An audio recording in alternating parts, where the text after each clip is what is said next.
Freelancer সবুজ.com এর পক্ষ থেকে আমি মোহাম্মদ সবুজ ইসলাম। আজকের এই টিউটোরিয়ালে আপনাকে স্বাগতম। তো HTML এর পার্ট নাম্বার 16 এ চলে আসছি।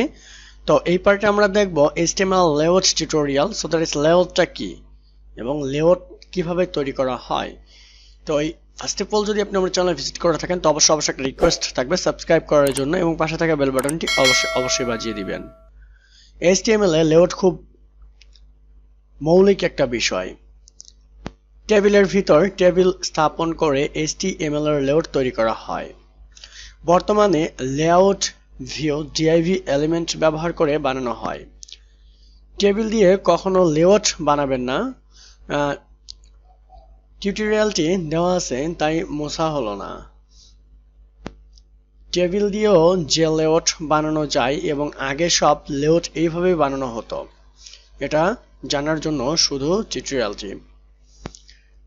এটাকে আমি কপি করতেছি এখান থেকে। That's it. আগের মতোই আপনি এটাকে ওপেন করে নেবেন। দেন এখান থেকে আমি HTML5 লিখে ট্যাব প্রেস করে দিলে এটা চলে আসবে। দেন আমি এটাকে দিয়ে দিচ্ছি। দিয়ে যদি আমি ব্রাউজারে এটা রিলোড করি তাহলে দেখতে পাচ্ছেন এখানে একটা চলে আসছে। আর এখান থেকে আমি কতটুকু কপি করতেছি, পেস্ট করে দিচ্ছি, আবার রিলোড করতেছি।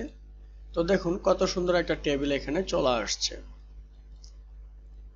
tables inside tables, এটা হচ্ছে ভিতরের tables। ওকে, HTML স্ট্যান্ডার্ড লেআউট।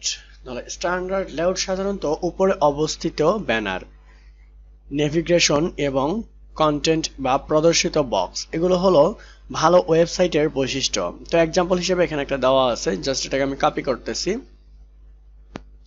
কারণ এই কোডগুলো লিখতে অনেক সময় লাগবে। আমি ফাইলের লিংকটা ডেসক্রিপশন বক্সে দিয়ে দিব, সবাই এসে এই পেজটা ভিজিট করতে পারবেন বা এই ডকের ফাইলগুলো আপনি দেখতে পারবেন, কোনো সমস্যা নেই।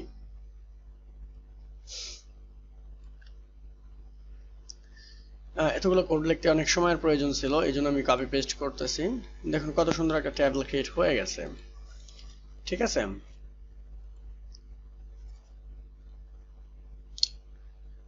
তো এটাই হচ্ছে মূলত এর কাজ। এবং এই ফাইলগুলো আমি দিয়ে দিব, এই যে এটা আছে এটা আমি দিয়ে দিব আপনাদের দেখার জন্য। তার ডেসক্রিপশন বক্সে এসে ক্লিক করলে এই লাইন চলে আসবেন এখানে। ঠিক আছে, তো এটা বেশি কিছু না যে লেআউট, আসলে লেআউটটা হচ্ছে সাজানো, আপনি কিভাবে রাখতে চাচ্ছেন সেটাই লেআউট। ঠিক আছে, এই যে এটা একটা লেআউট তৈরি করছে, আপনি আপনার মতো করে লেআউট তৈরি করতে পারেন বা বাইরের রিকোয়ারমেন্ট অনুসারে লেআউট তৈরি করতে পারেন। ঠিক আছে, thank you so much watching this tutorial. Next টিউটোরিয়ালে আবার দেখা হচ্ছে।